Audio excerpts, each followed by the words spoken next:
Добрий день. Good afternoon. So are we ready? Yeah, we are ready. We are to start. I'd like to welcome here in Ukraine Media Center.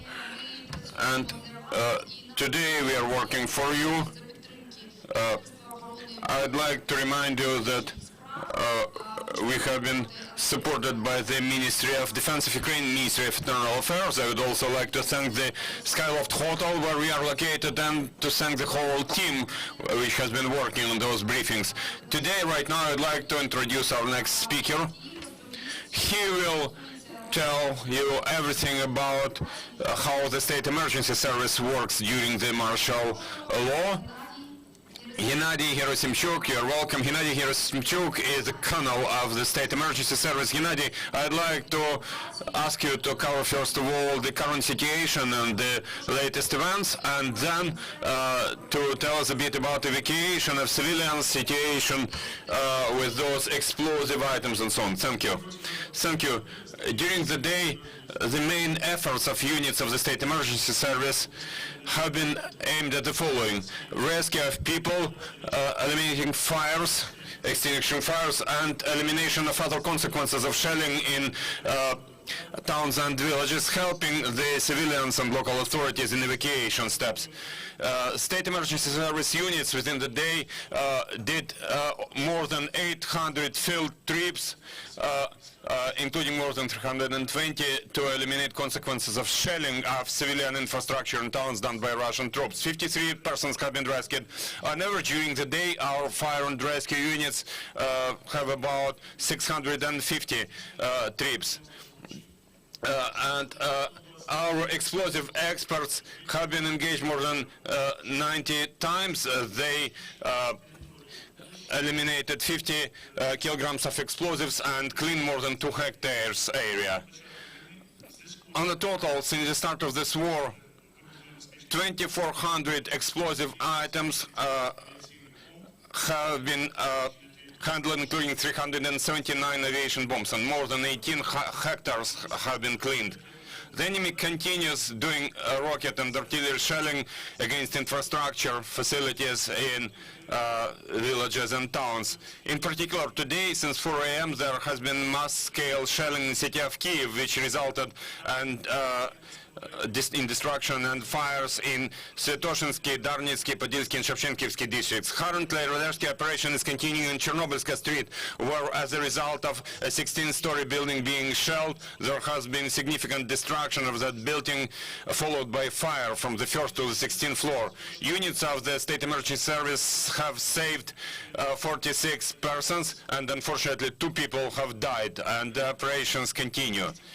The rest of fires in Kyiv caused by shelling from invading forces have already been eliminated by our rescuers, and according to our tentative information, no one died in those other places.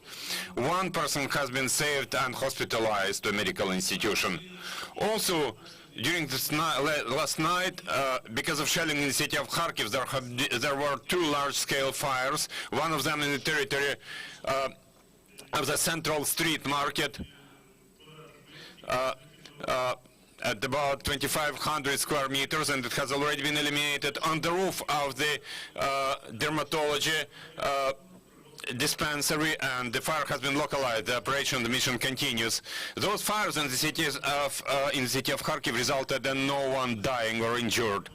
Also, our units continue rescue operations in sites previously destroyed by enemy shelling. Say, during the last day in the city of Kharkiv, there have been 4 addresses handled, and 1 person has been saved and rescued, and 2 dead bodies have been found. Since the beginning of that work, 12 sites have been completely processed, 46 people have been saved, 10 people have been evacuated, and 54 dead bodies have been found. Search and rescue operations have been continuing in Antopol village in Rivne district. By now, our units have saved 9 people, and 18 dead bodies have been found.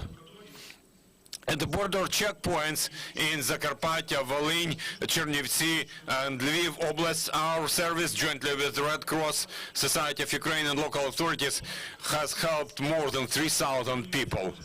The State Emergency Service has deployed 83 tons to provide people with heating, and assistance has been provided to more than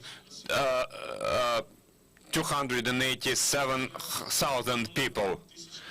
Currently, 1,015 towns and villages have no electricity. And to provide electricity, the State Emergency Service has engaged mobile electricity supply generators, which provide electricity, first of all, to hospitals.